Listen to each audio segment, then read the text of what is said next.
Está entrando no ar, pela Rádio Tropical Web Brasil, o programa Resenha Contábil, com Bela Balaciano e Dinoan Souza. Um programa que esclarece as suas dúvidas sobre o mundo da contabilidade.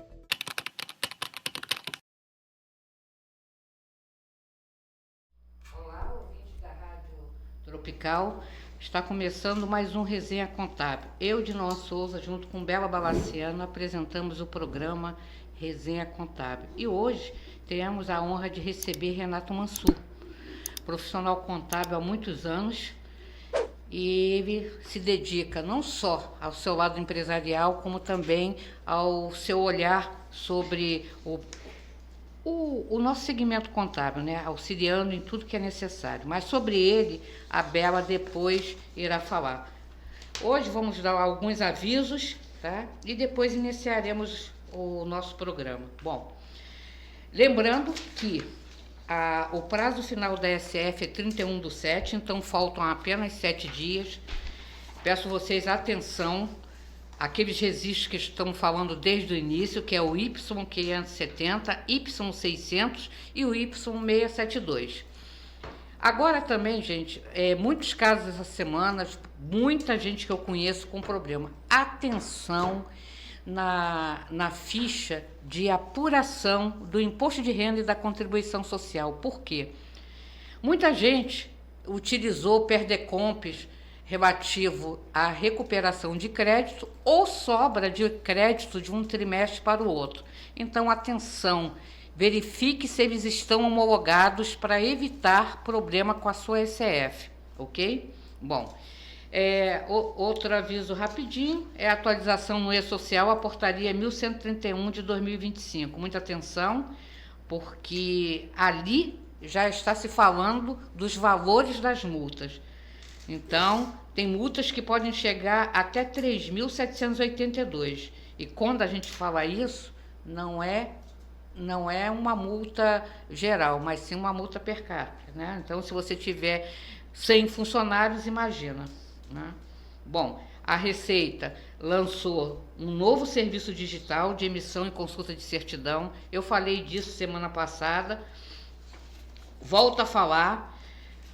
Eu testei, olha, eu vou dizer para vocês, ficou bem melhor, até quando a gente precisa tirar aqueles outros tipos de certidões, certidão de obra, do ITR.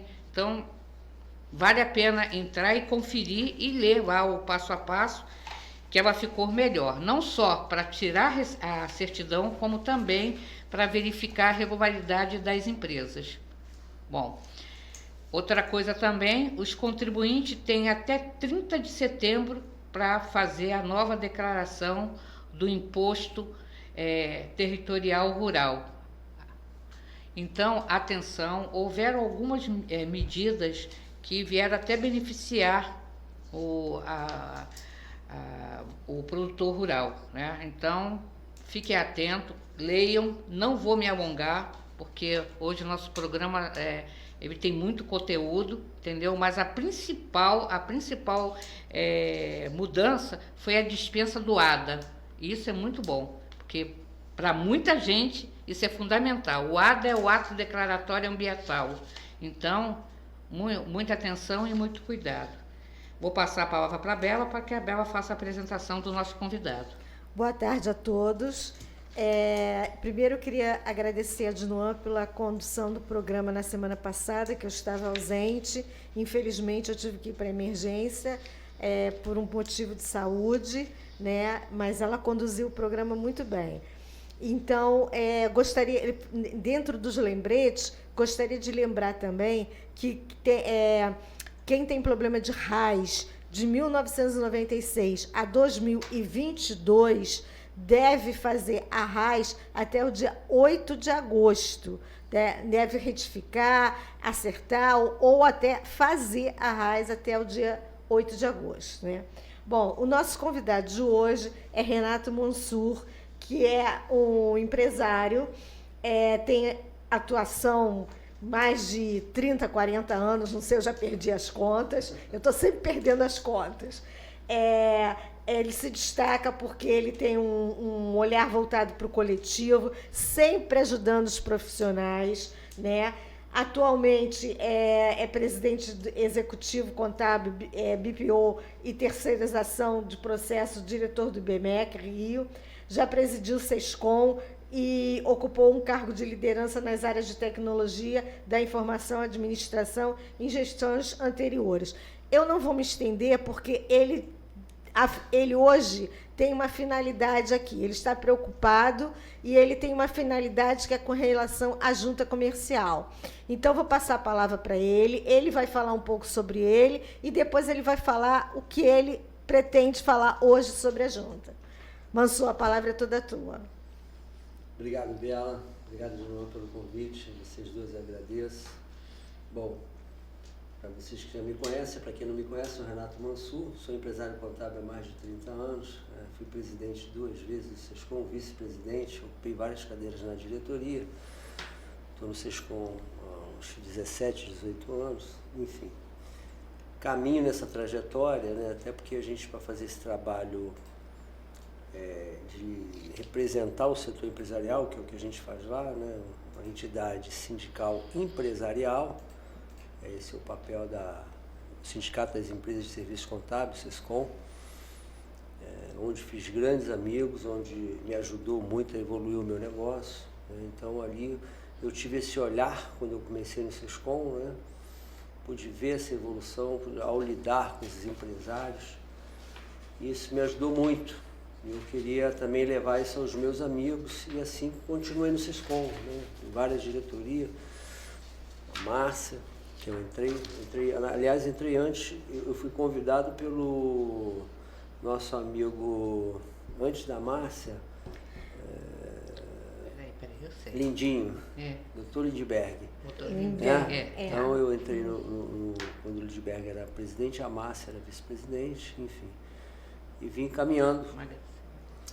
E fiquei vice-presidente, fui presidente, e o meu maior desafio no SESCOM, os trabalhos triviais que a gente faz em representar o setor, negociar com o sindicato laboral, enfim, isso é uma coisa...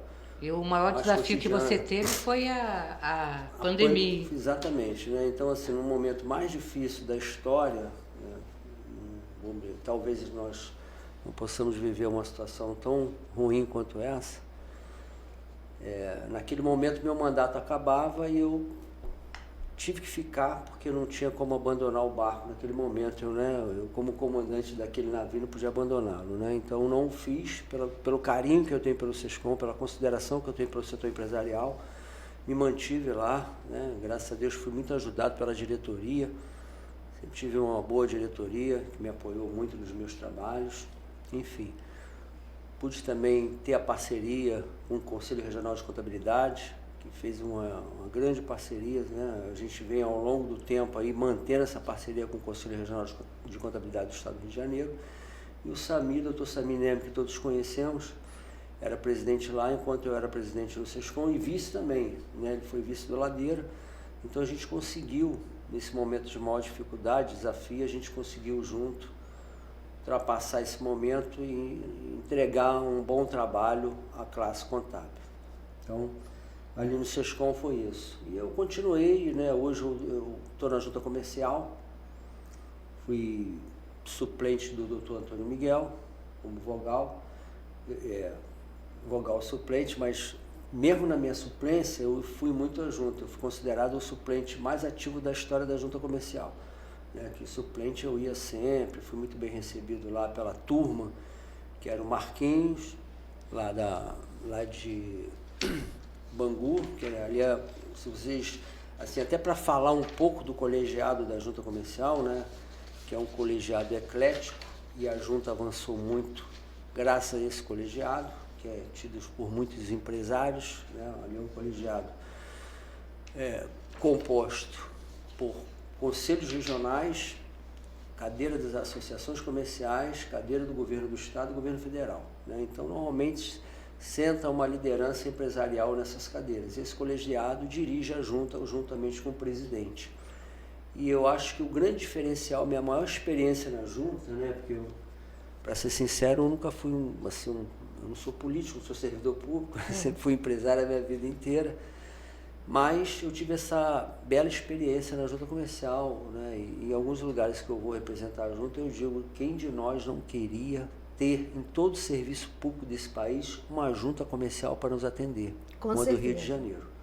Né? Porque houve uma mudança, para nós que estamos do ramo há muito tempo, a junta comercial mudou assim... Da água para o vinho. Muito, né? Evoluiu como tudo, mas assim, houve um trabalho muito grande para que essa mudança chegasse lá, não foi fácil. E o Sérgio Romai trabalha muito para isso. Muito, né? Mas, muito. Assim, foi um trabalho de equipe e de várias presidências, né? Não, começou com La Roque, que também desbravou mudou lá, muito. quebrou um ciclo que era ruim, fez a reforma, depois veio o Veloso também, que foi ali que a gente virou a chave do que era manual pro digital, a porta da junta lotou de gente, entendeu? A gente teve que trabalhar sábado lá, e essa época eu ainda era suplente, quando o presidente...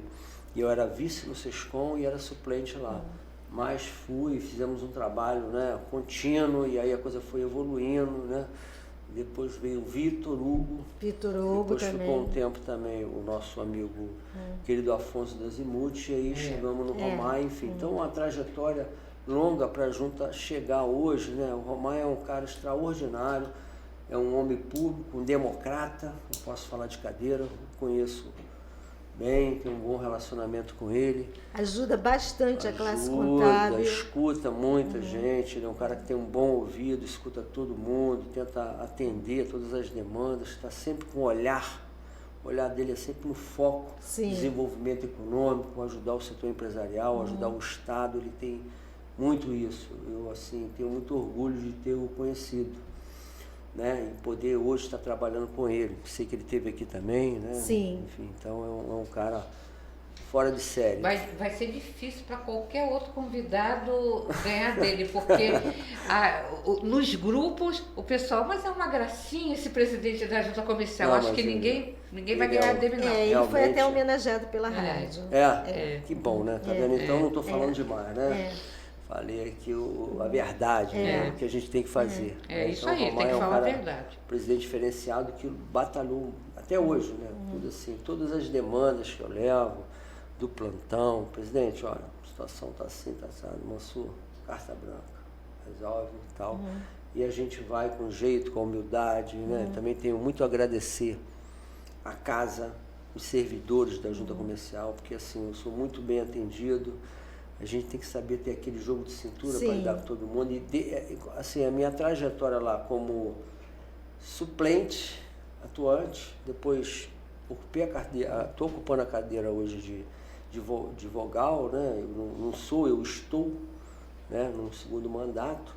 Então eu consegui construir muitos amigos, né, da junta, né? E isso facilita a nossa vida, né? A gente tem essa demanda, por exemplo, o plantão ele depende de toda a junta.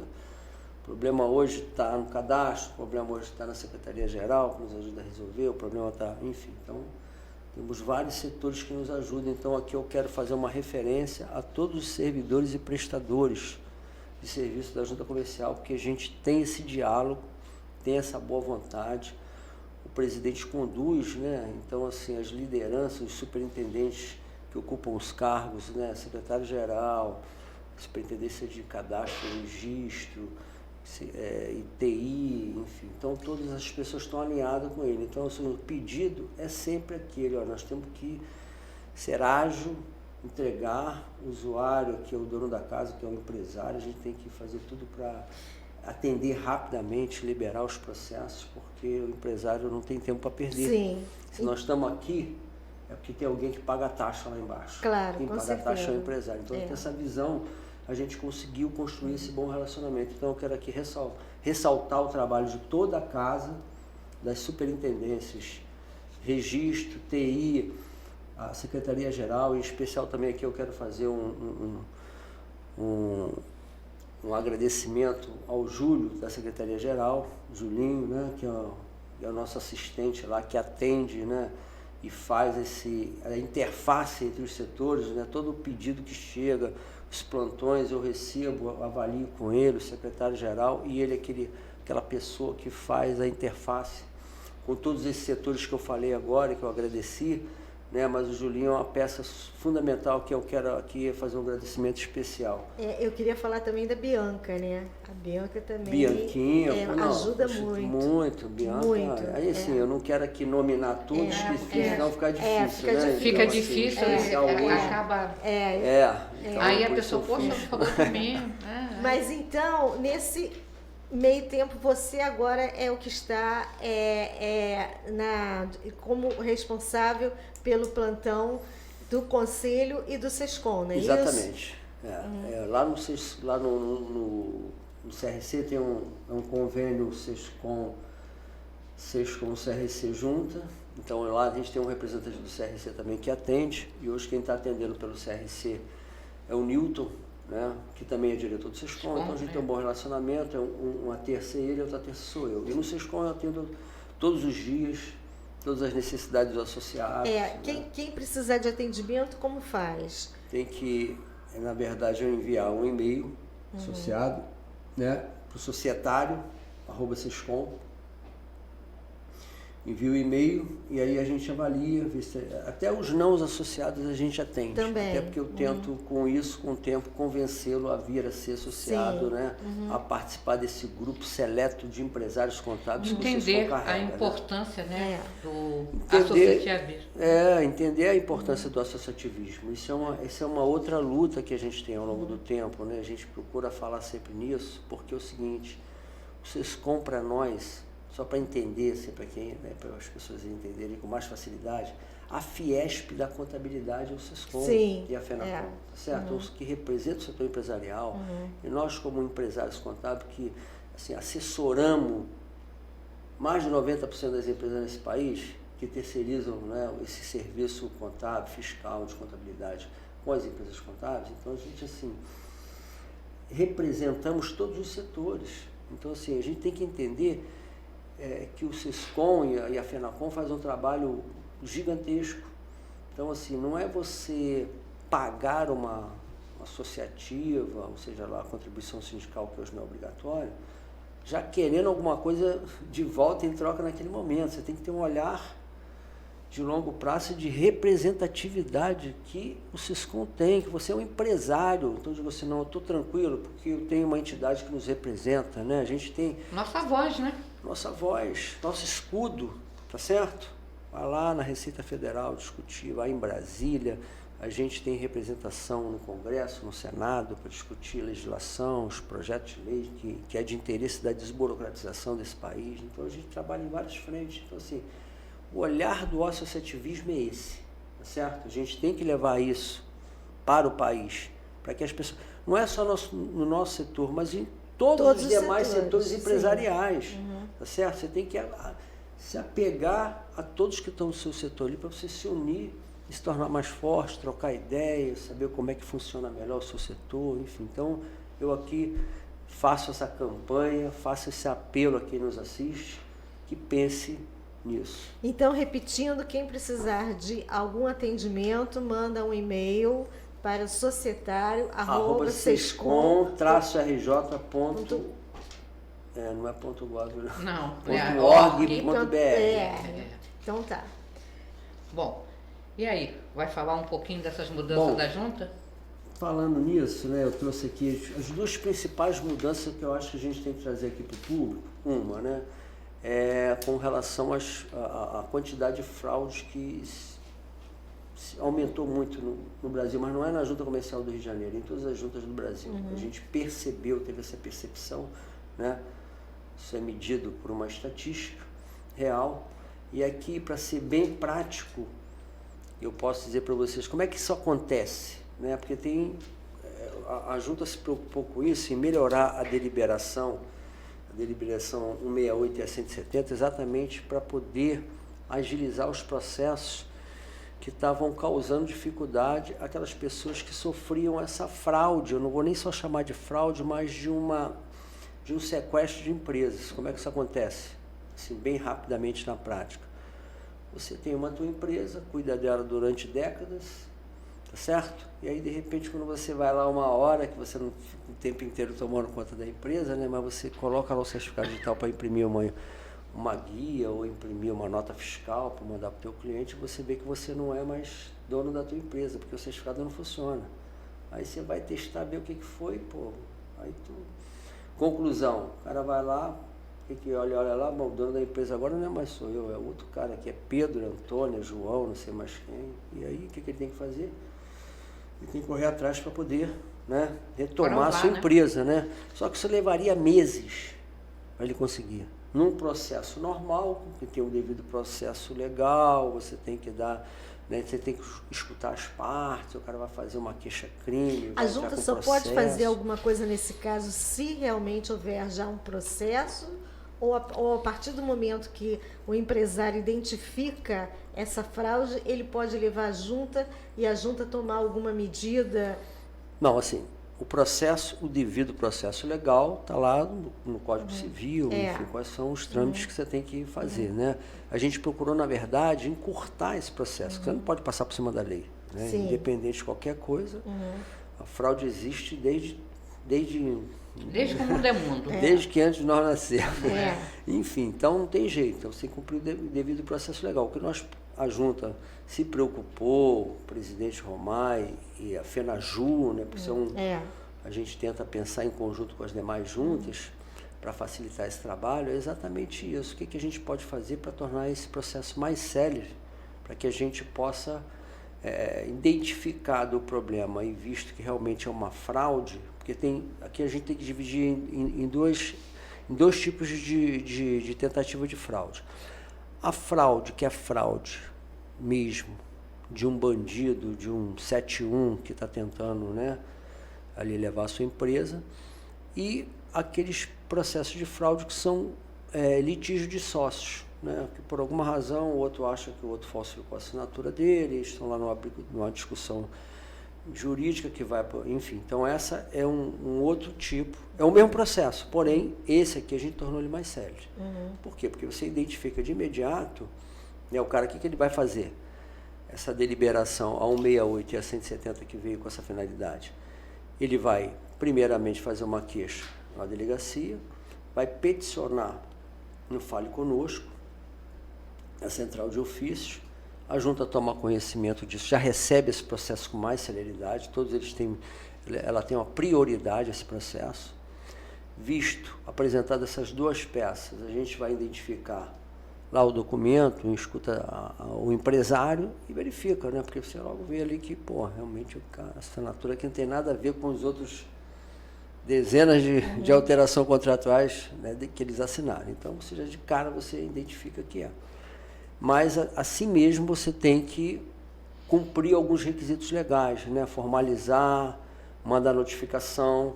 Só que aí a junta agora, ela num processo mais sério, de vez de esperar todos os prazos de recurso, já no primeiro, depois do primeiro prazo, o presidente já suspende aquele ato. Que assim, uma coisa é você cancelar o ato e outra coisa é você suspender os efeitos do ato. Tá? Ele não cancela, ele suspende os efeitos do ato. Então, já de imediato, a pessoa lá, o fraudador, ele já não vai conseguir mais agir. Então, com isso, a gente conseguiu, né, dar mais celeridade. Por mais que a gente queira, às vezes não é o prazo necessário, né? A gente acha que tinha que ser de levar a empresa, vê aí, levanta e corta, ou suspende aí de imediato, mas ele não pode fazer isso. Mas, assim, a gente diminuiu que eram meses para dias.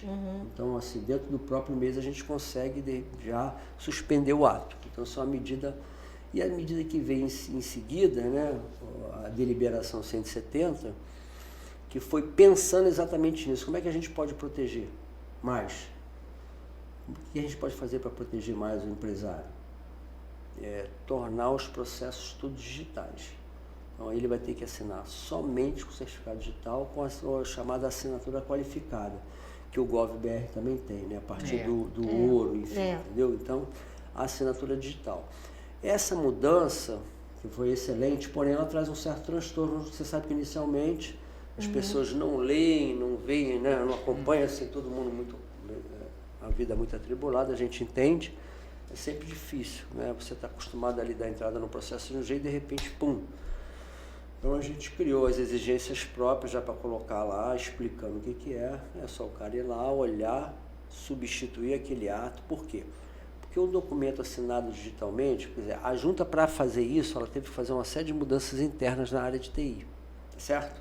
Para adequar o sistema, melhorar o sistema, tornar ele mais robusto. A gente tinha algum problema que a gente tinha DPI, nos arquivos de PDF, né? As pessoas que sabem que trabalham muito, né, com arquivos lá na junta comercial, a gente tem aquele problema que tinha que ficar passando lá no I Love PDF, né, para poder melhorar e conseguir, porque tinha hora que você não conseguia arquivar, né? Isso. Então até isso ajudou a gente a melhorar, assim, na área de TI, a melhorar essa qualidade.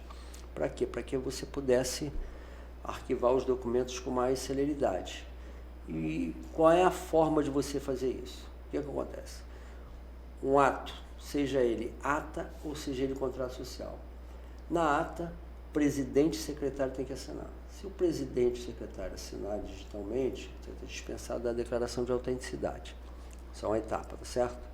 E você não pode, e esse documento, quando você assina ele digitalmente, você tem que arquivar ele separadamente. Separado que eu digo, você não pode fazer um arquivo único, que as pessoas têm o hábito de fazer, né? Lá outros documentos, ele junta tudo, faz um arquivo só e vai lá e junta no processo. Então, quando você faz isso, num documento que é assinado digitalmente, você quebrou a criptografia do arquivo digital. E é por isso que dá os problemas. Não, mas eu assinei digitalmente, todo mundo assinou, a assinatura está lá. Não, você assinou, mas você fez alguma coisa lá que quebrou a criptografia do arquivo. Então, não pode, você vai ter que fazer de novo. Você coloca em exigência, nós temos 2 tipos de exigência lá, a 9913, que fala sobre isso, e a 9916, que fala que a junta está identificando que aquele arquivo foi quebrada a criptografia, e ele tem aonde fazer essa verificação. No site do iti.gov.br, que você, qualquer documento que você tiver, seja ele qual for, você assinou digitalmente? Então eu vou passar lá antes de eu arquivar. Esse é o conselho que eu dou lá para os meus amigos, para todos vocês, é que você, antes de fazer, ter a certeza que você manda para você tem 2 formas de arquivar ele lá, de assinar digitalmente. Assinando no portal da junta, todo mundo, né? Como é que faz? Quando é sociedade, você tem que criar um login e senha para os sócios, e aí cada um vai lá, o documento está lá, cada um vai assinar no portal da junta. Ou você assina fora mesmo, tá certo? Cada um assina o documento, manda para o outro, né, um PDF, todo mundo assina, te devolve.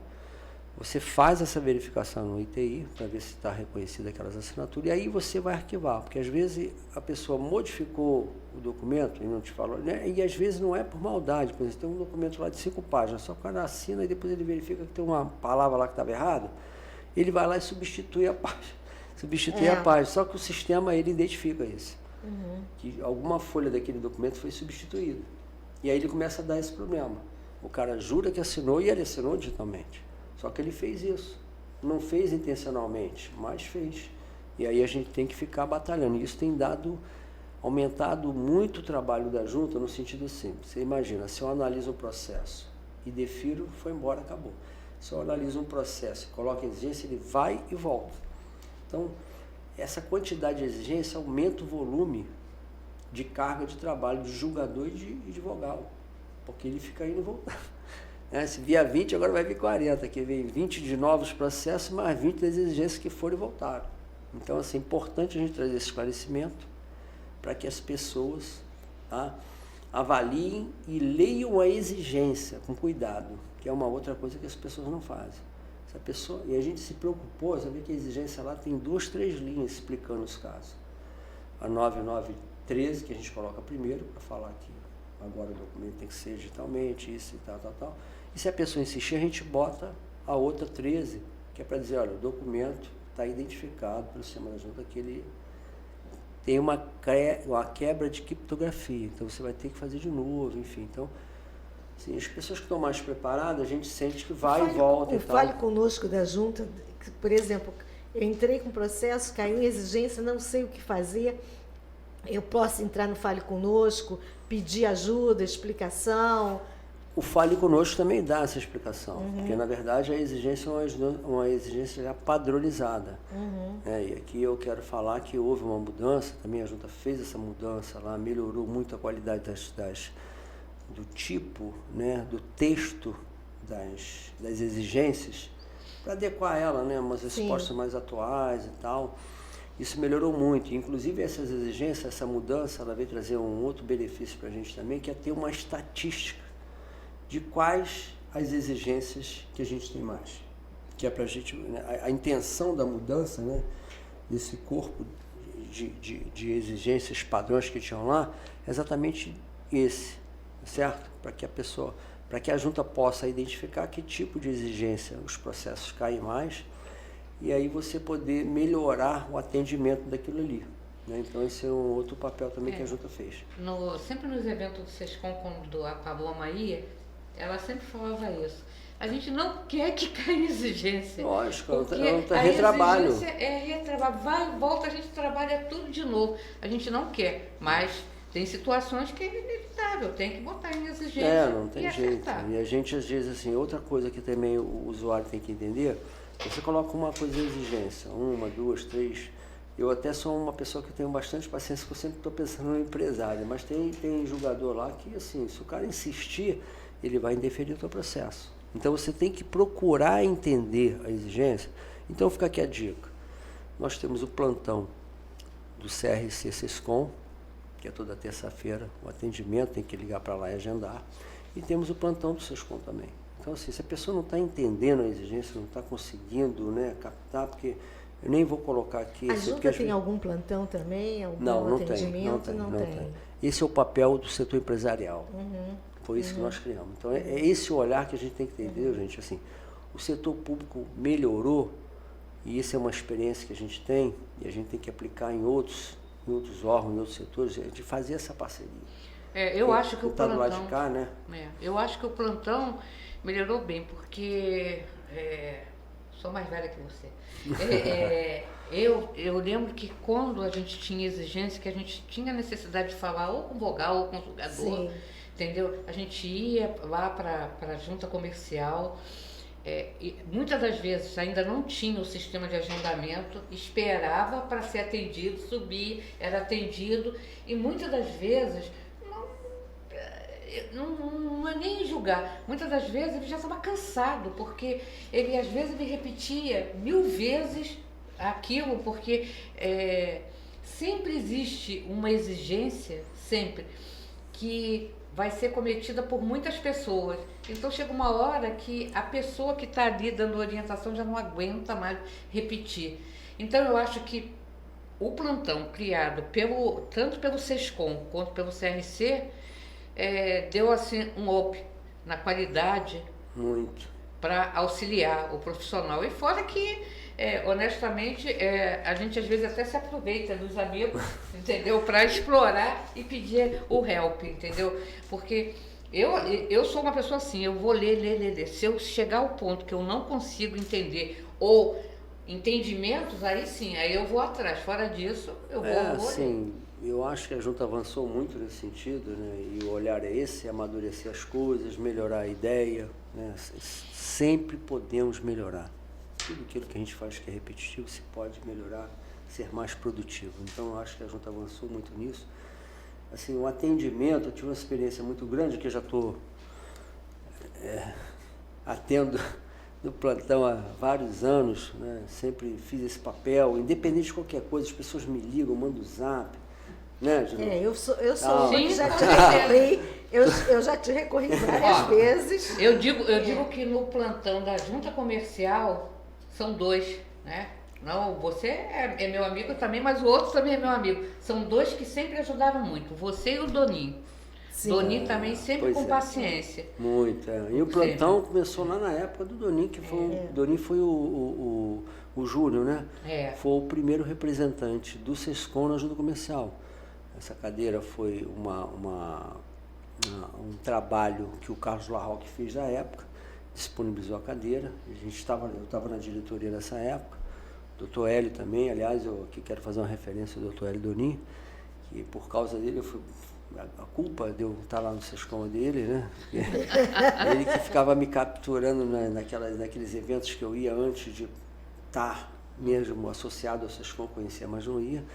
E eu me lembro desse episódio, dessa abertura de porta para o SESCOM, ter uma representação na junta comercial, nada mais que justo. Aliás, temos aqui que dizer que o maior usuário da junta comercial disparado é o contador e a empresa contábil. Sim. Mais do que o advogado, com todo o respeito que tenho aos advogados, toda a minha admiração, mas eu estou falando do uso do serviço, tá certo? Então, aquelas pessoas que orientam o maior quantitativo de usuários da junta comercial é o contador e a empresa contábil. Então, assim, nada mais justo do que a gente estar lá sentado. E hoje, assim, no Brasil, a gente tem vários, inclusive, por exemplo, o presidente da junta comercial de São Paulo, foi o presidente do Sescom de São Paulo, né? Márcio Shimomoto, entre outros. Nós temos vice-presidente em outros estados aí, né? Representação na FENAJUR também temos. Então a gente avançou muito.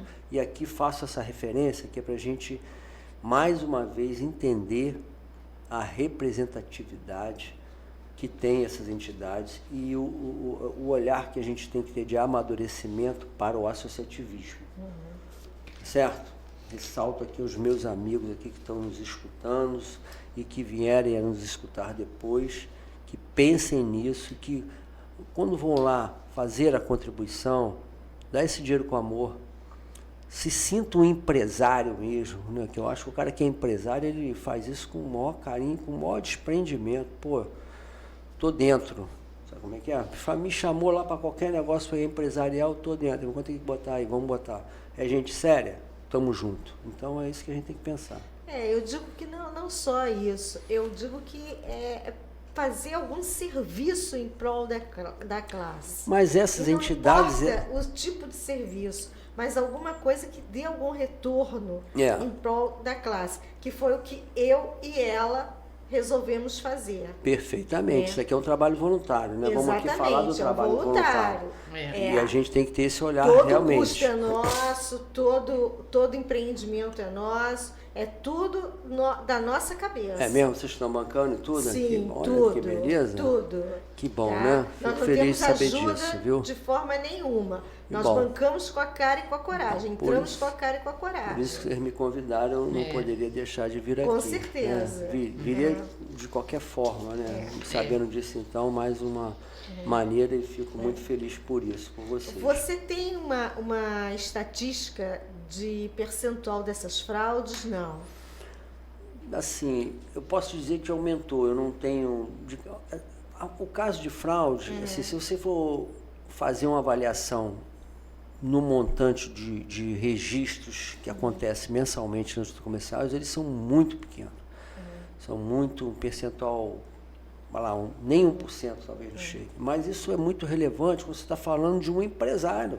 Afinal de contas, aquele cara lutou para ter aquela empresa, para manter uma dignidade, um nome limpo, enfim. Então, assim, seja um, seja dois, não importa. A gente está lá para ajudar aquela pessoa que é correta, que é honesta, que trabalhou para isso. Agora, também te pergunto, não seria a hora do nosso Conselho Federal, dos nossos conselhos regionais, mudarem um pouco a legislação e fazer alguma coisa para penalizar mais os contadores que fazem fraudes, alguma coisa desse sentido, porque a gente só vê que está crescendo. Bela, olha só, eu vou ser bastante sincero com você. Esse país já tem lei demais.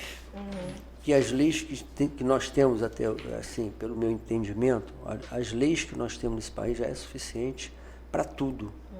O que a gente tem que fazer é fazer cumprir a lei. A verdade é essa. Não podemos relaxar a lei. O problema de nós aqui é muito relaxamento, é muita coisa que... Aproveitando aí o gancho, a gente vai aí para um pequeno intervalo, beber uma água e já voltamos.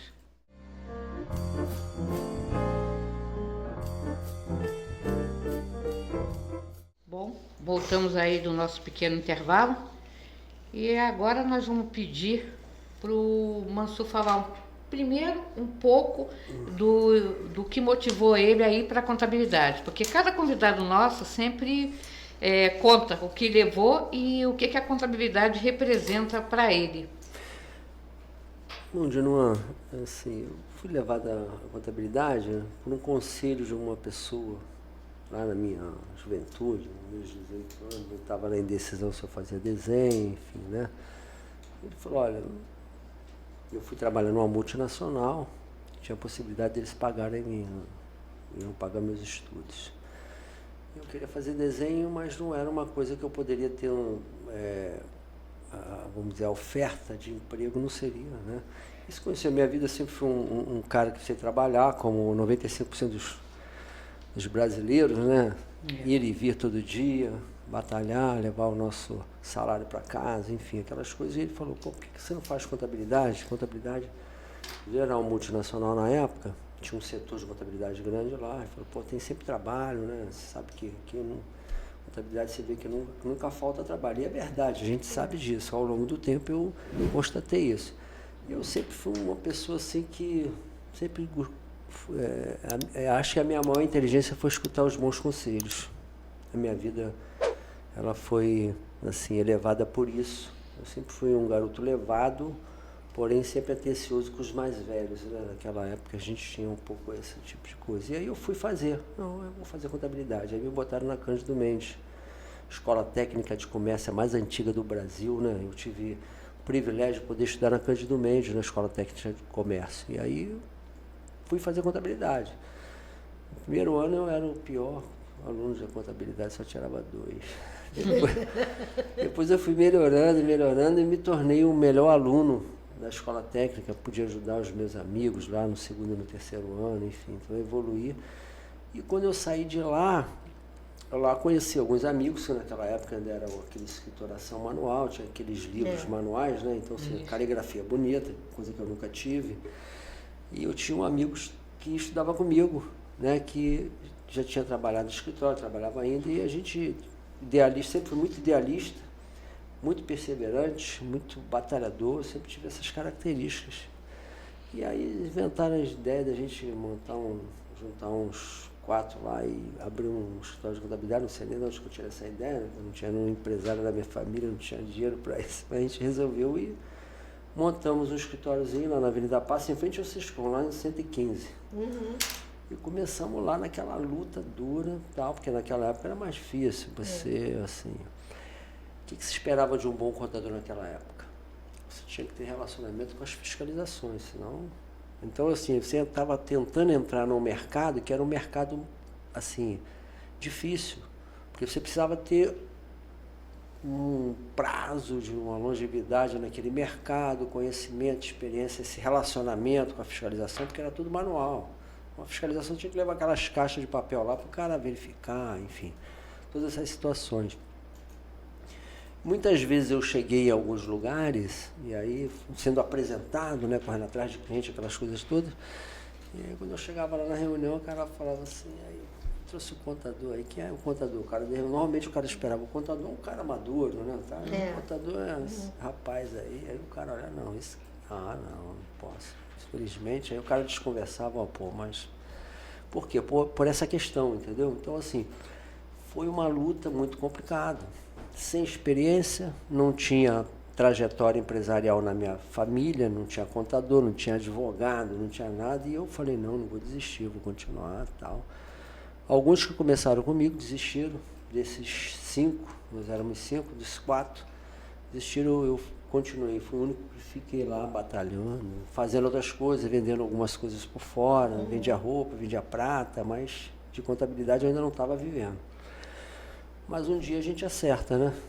E aí eu acertei, e aí fui indo, tive a ajuda de muitos contadores daquela época, senhores que me ajudaram, que me davam apoio, que era tudo escrituração manual, você tinha que conhecer as coisas, você tinha que estudar, pegar um livro, puxar o saco de alguém para tirar a xerox dos livros, sabe como essas coisas assim? O boletim do IOB que não dava para comprar, que era caro. Então você tinha que puxar, né? Fazer agradar os amigos para poder deixar tirar uma cópia ali de algumas matérias, enfim, e dessa maneira eu consegui avançar, mas é a perseverança, enfim, que me trouxe, porque não foi fácil não, assim, hoje, é que eu acho, nem vou dizer aqui que é mais fácil, porque nada é fácil, a gente tem que lutar muito, mas você tem mais à mão, se você quiser estudar, se você quiser desenvolver um trabalho, você tem... Né? Você dá uma gulgada, você pode começar por uma gulgada, deu uma gulgada lá, já começo por ali, já vem uma inteligência artificial, posso dar uma... Então, assim, a dinâmica, a competitividade está no mercado, né? Essa sempre existiu, né? Mas você tem, se você tiver uma perseverança e vontade de estudar e desenvolver um trabalho, hoje você tem uma condição até melhor, eu acho. Fala do IBMEC. Na minha trajetória lá no Da sua trajetória do IBMEC e um pouquinho do IBMEC também, porque muita gente desconhece, né? Desconhece, sabe que o IBMEC existiu. Eles só sabem que o IBMEC é uma faculdade. Não, assim, muita as gente. pessoas conhecem a faculdade IBMEC pelo resumo desse nome IBMEC, na verdade, Instituto Brasileiro de Mercado de Capitais. Na verdade, foi um instituto criado lá atrás, em 1970, enfim, que eu tive o privilégio, né? Então aí é o trabalho que a gente faz, a perseverança, lutando, batendo porta.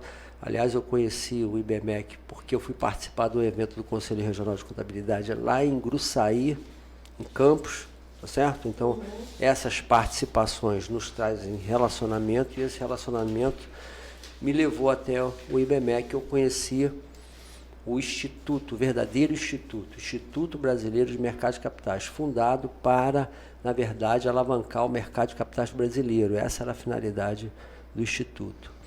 Ele era, nessa época, presidido, o conselho dele, pelo ministro João Paulo dos Reis Veloso, a quem eu tive a honra e o prazer de trabalhar, certo? Ele foi ministro do Planejamento nesse país durante 10 anos.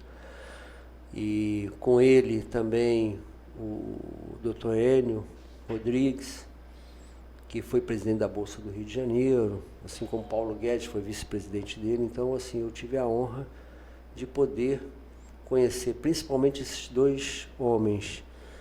Inicialmente, João Paulo Reis Veloso e Dr. Enio Carvalho foi presidente da Bolsa. E vim fazendo um trabalho, comecei a fazer um trabalho externo, depois eu passei a fazer um trabalho interno, depois eu me tornei assessor do João Paulo Reis Veloso, assim como do Dr. Enio. Enfim, vim progredindo, né? O João Paulo Reis Veloso tinha também o INAI, Instituto Nacional de Altos Estudos, era um homem muito brilhante, um homem público que contribuiu muito nesse país, então eu me orgulhei muito de poder ter feito esse trabalho. E aí, qual é a história do IBMEC faculdade? Ele, na verdade, foi uma cisão parcial que foi obrigada a ser feita, porque como o Instituto evoluiu no estudo de mercado de capitais e começou a dar o MBA, se iniciou no Brasil pelo IBMEC, pelo Instituto, com João Paulo Reis Veloso. Só que isso deu tanto certo que eles começaram a ter problema do estatuto, problema estatutário, porque a finalidade do Instituto era o mercado de capitais e eles estavam dando curso, não que fosse fora do eixo, era dentro do eixo, que dava curso para o mercado de capitais, pessoal de bancos, Febraban e tal, mas isso acabou criando um conflito com a Receita Federal, enfim, aí o doutor Veloso resolveu que não queria mais que fosse assim, vamos separar a área educacional da área do Instituto do Desenvolvimento de Mercados de Capitais. E aí foi feita uma cisão parcial, na época o vice-presidente era o Paulo Guedes, ele aí assumiu, né? Na verdade eles compraram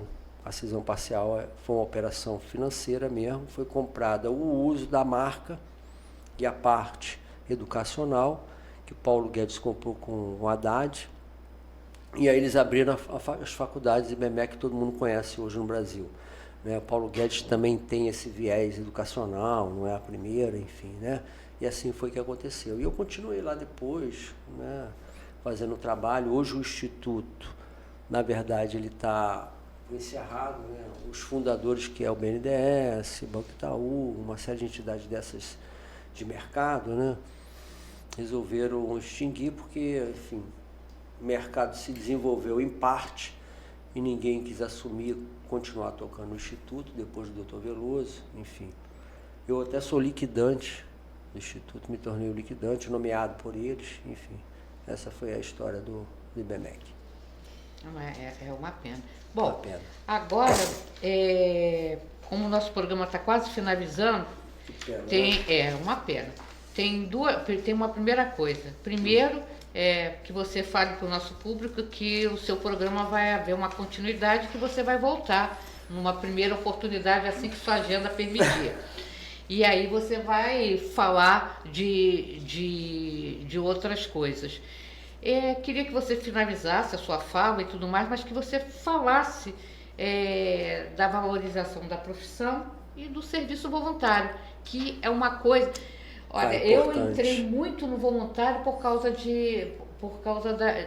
da antiga presidente do CRC, Vitória. A Vitória sempre insistindo e falando, é importante. Ser voluntário é importante. Não, muito, muito. Até a gente falou aqui, eu falei do associativismo, né? É. Mas tem esse lado, o lado voluntário, que é o lado do espírito, verdadeiro espírito público. Eu sempre falo isso. O verdadeiro espírito público está em nós, aquele que nós doamos para o próximo. Não é ser um servidor público, né? O espírito público é esse, é aquele que a gente doa, a gente dá para o próximo, a gente dá para a sociedade, a gente dá para a melhora do nosso país. Essa é a visão. Então, eu acho que todos nós temos que nos colocar nessa posição, fazer esse pouquinho, né? Porque, assim como eu fui levado pelo Dr. Hélio, fiquei no SESCOM, e olha que o SESCOM abriu muito antes de eu chegar lá, décadas e décadas, então alguém lá atrás trabalhou por mim e eu estou fazendo esse papel. Então, a gente tem que continuar fazendo essa troca, continuar tentando entregar melhor aí. Estamos aí, o doutor Samir, que saiu do CRC, agora está lá no SESCOM, a gente combinou, eu estou o diretor hoje do SESCOM, eu sou o diretor político institucional, represento o SESCOM, político institucional, represento o nosso presidente, a nossa diretoria nesse sentido. Então, é muito importante o trabalho voluntário, porque assim não adianta também a gente criar as entidades e não ter pessoas lá para representar e fazer esse papel. Nós temos que estimular esse espírito público, que a gente tem que fazer pelo próximo. Eu também faço parte lá da comissão. Todos vocês, não, vocês, pô, são Na verdade, doar faz bem tanto para quem está doando, quanto para quem recebe. Perfeitamente. Né? Bom, agora você pode finalizar e depois nós vamos terminar antes que a rádio... Eu posso falar? Pode. Bom, primeiro eu quero primeiramente agradecer a vocês pela oportunidade, né, de estar aqui falando com esse público, né, seleto, a gente poder levar essa informação, porque isso aqui é um serviço de utilidade pública, meninas, Sim. tá certo? Então acho que esse é um trabalho muito bom que vocês estão fazendo, dá a oportunidade da gente vir aqui poder falar sobre, né, poder estimular, divulgar, sensibilizar as pessoas nesse caminho, nessa direção, entendeu? Eu acho muito importante. Para que o público possa conhecer as pessoas que estão envolvidas dentro do ramo contábil. Né? É uma forma também de conhecer. Lógico, perfeitamente. Até mesmo o próprio contador que está lá preso no seu escritório, que não conhece, ele passa a conhecer as pessoas que estão envolvidas. Me sinto prestigiado até por participar desse grupo seleto, do SESCOM, no CRC, com vocês, entendeu, meninas? E me orgulho muito de conhecer, porque assim, a gente para pensar um pouco, a gente assim tem um olhar, um viés diferenciado, até porque a gente se esforçou, luta, batalha, trabalha muito, trabalha até demais. Mas assim, a gente entende que o interior e as pessoas que, de repente não têm o mesmo olhar, e eu respeito isso, e aí é que o tal legal da democracia, exatamente a gente respeitar a opinião do outro, dele ser daquele jeito, né? A gente ter a liberdade de poder ser o que a gente quer, do jeito que a gente quer. Esse é o grande... E aí a gente ajuda aquele pequenininho, às vezes ele não está vendo, a gente vai lá estimular ele, a gente leva a informação para o interior. Isso aqui faz esse papel, porque vai ficar registrado lá. Quem quiser estar nos assistindo ao vivo, pode estar assistindo pelo YouTube. Quem não quiser, pode assistir depois, a hora que quiser. Então a gente tem tudo isso. Então essa importância. Isso aqui é um serviço alto, serviço de utilidade pública e um serviço voluntário que vocês estão fazendo. Então vocês estão de parabéns também aqui. Quero parabenizar pelo trabalho que vocês estão fazendo aqui. Bom, obrigada. Bom, Renato, obrigada, né, por compartilhar a sua história, por falar um pouco mais da junta comercial, né, para tirar aquelas notícias que a gente diz que não são verdadeiras, né, que o trabalho lá está sendo feito com qualidade, e eu sou uma testemunha dessa, com as minhas idas a São Paulo, encontrando o pessoal do SESCOM de São Paulo e tudo mais, e conversando com pessoas de São Paulo, vejo que a junta comercial do Rio de Janeiro é um grande auxiliar da junta. Nós somos hoje um exemplo no Brasil, saí dito pela própria FENAJU. E fica aqui meu compromisso com vocês, eu vou fazer um trabalho, né? A gente poder fazer uma divulgação, e vocês poderem receber uma demanda, e a gente vir aqui trazer aqueles problemas que afligem mais a classe contábil, principalmente na junta comercial. Aquilo que eu puder contribuir, estou à disposição de vocês. Eu agradeço mais uma vez. Então tá, ouvinte, Estamos encerrando aqui o nosso programa. Eu vou passar a palavra para a Bela para que ela faça o encerramento do programa. Obrigada. Bom, eu queria desejar a todos uma boa noite, dizer que nós estamos sempre à disposição. O zap da rádio é 21 971 59 12 11. O zap do Resenha Contábil é 21 9678 56879. O nosso e-mail é rc.resenhacontábil@gmail.com e dizer que nós estamos à disposição para que quem tiver dúvidas pode mandar para nós, que nós tentaremos esclarecer as dúvidas. Quem tiver alguma sugestão, alguém que vocês queiram que nós convidamos para que possa vir aqui fazer algum esclarecimento, por favor, contem conosco. Boa noite a todos, até semana que vem. Boa noite.